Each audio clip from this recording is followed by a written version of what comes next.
Let us welcome the seventh speaker. The seventh speaker is Ms. Josephine Eto. Her speech title is Diversity and Inclusion. Diversity and Inclusion. So Ms. Eto, please.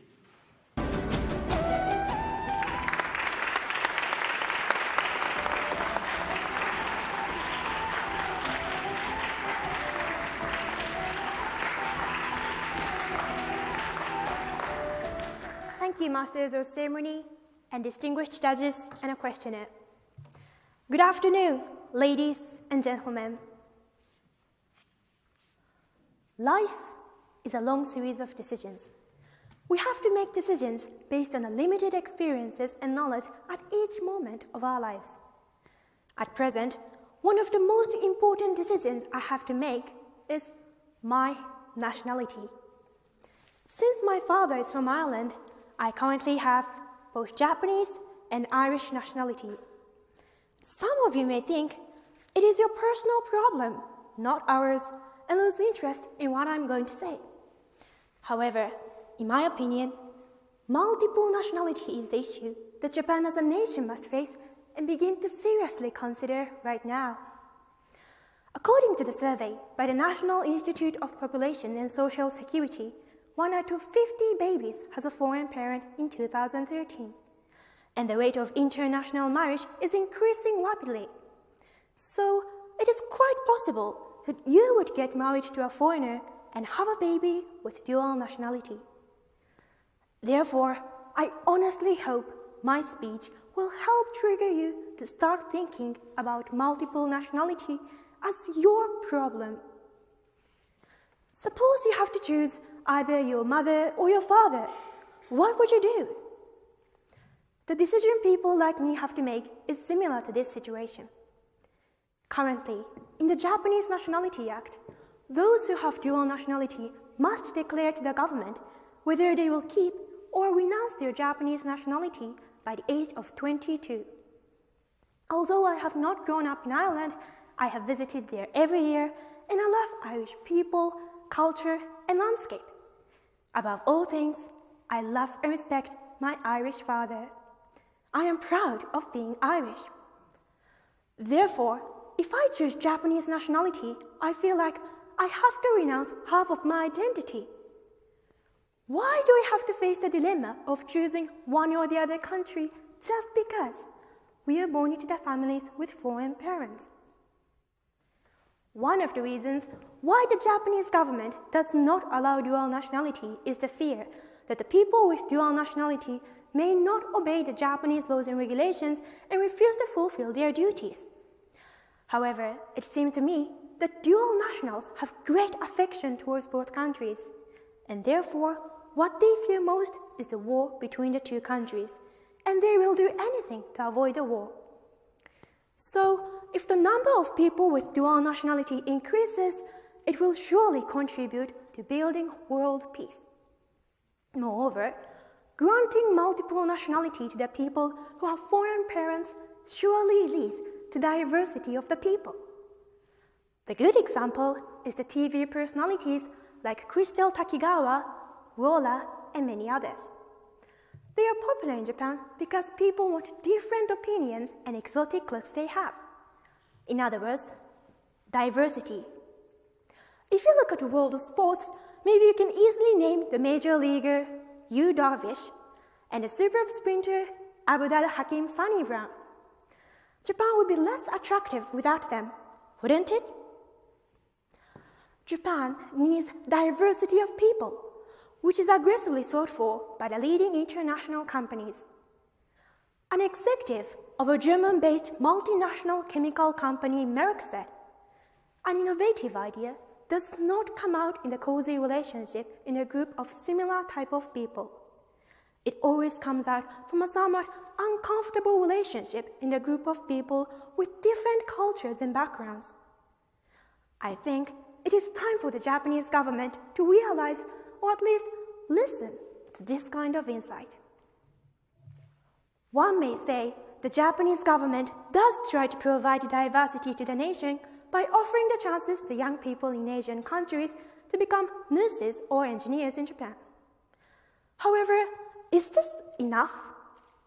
I think the government does not make sufficient efforts to make foreigners stay in Japan, such as giving them voting rights or easier access to Japanese citizenship.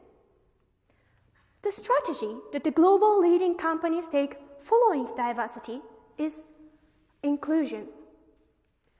After recruiting diverse types of people, they try to include them so that foreign and different kind of employees are not excluded from the majority of the workers. Then, what is diversity and inclusion at the national level?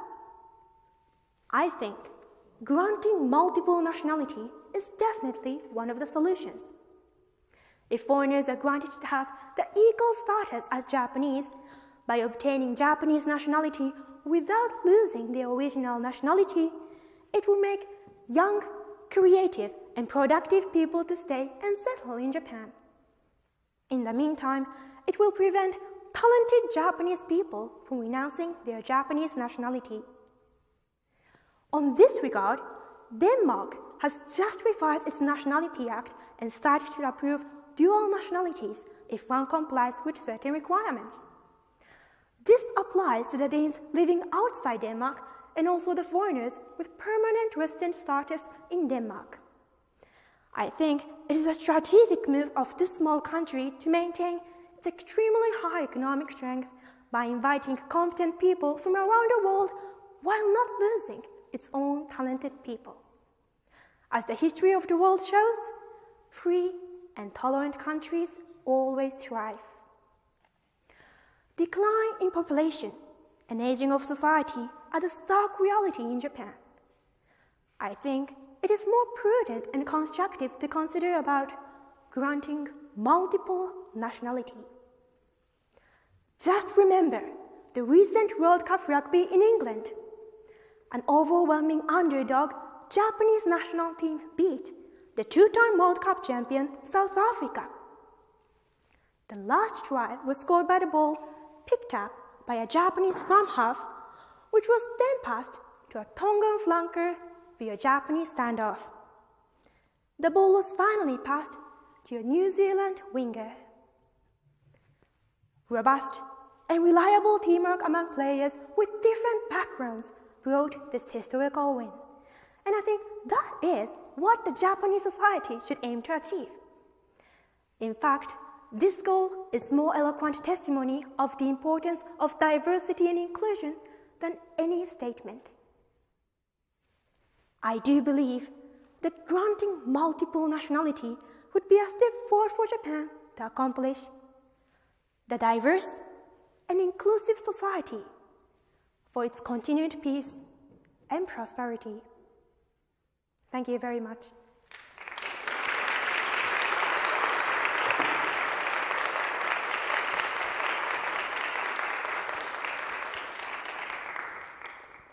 Now, we have a question and answer session. Mr. Tamura, please. Hello, Josephine-san. How are you? Hello, I'm very nervous, but I'm very happy to be able to stand here. All right. Thank you. Thank you for sharing your dilemma of choosing the nationality. Okay.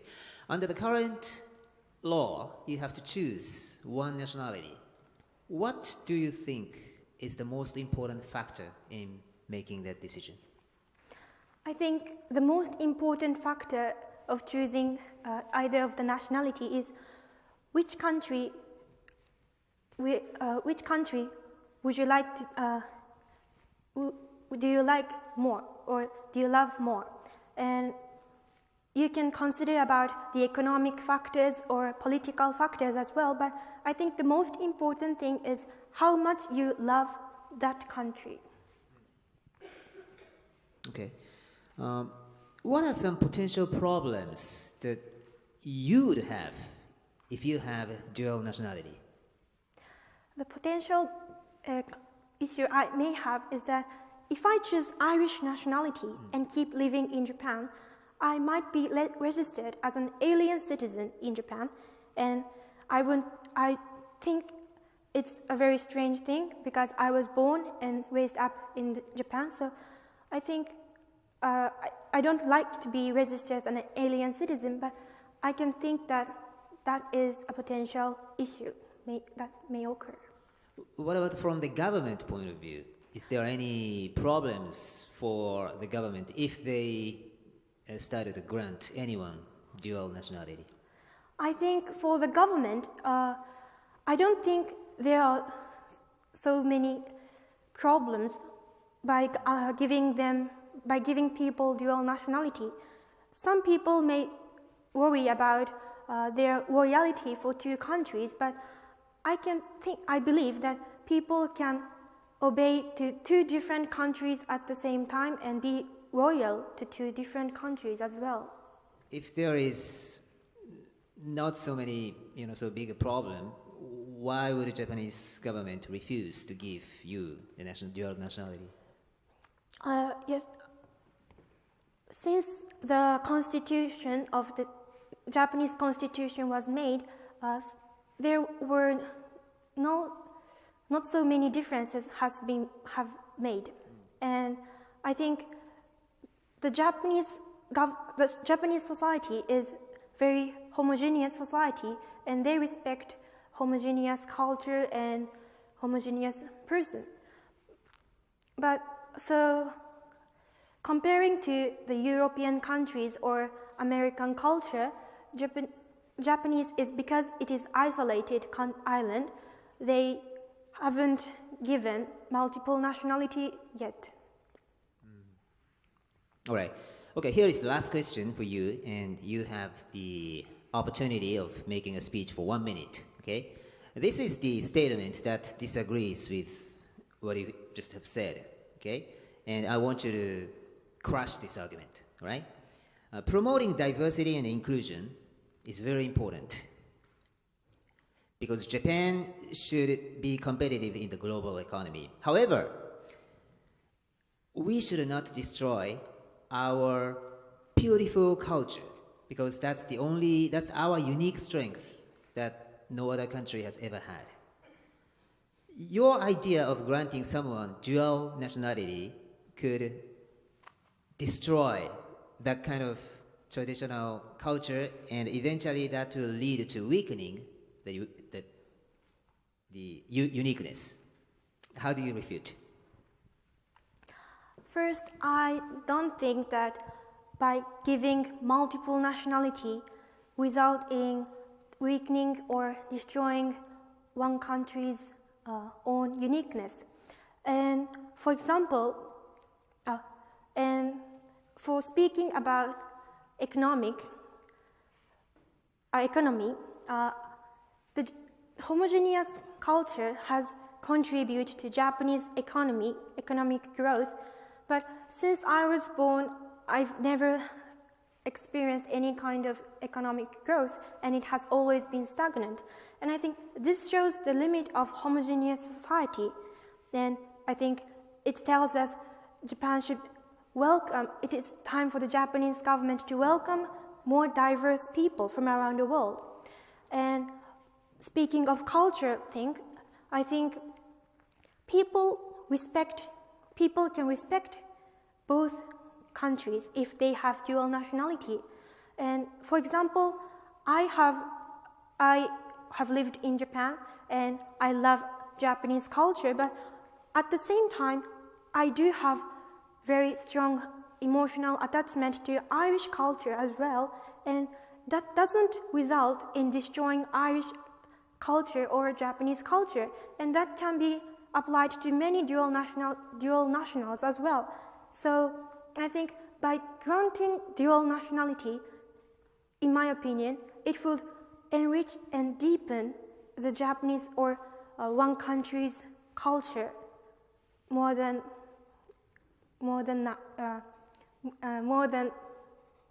ever, I think. All right, thank you. Thank you.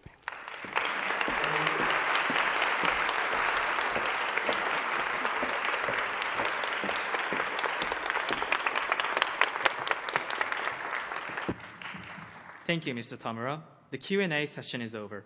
Thank you, Ms. Eto.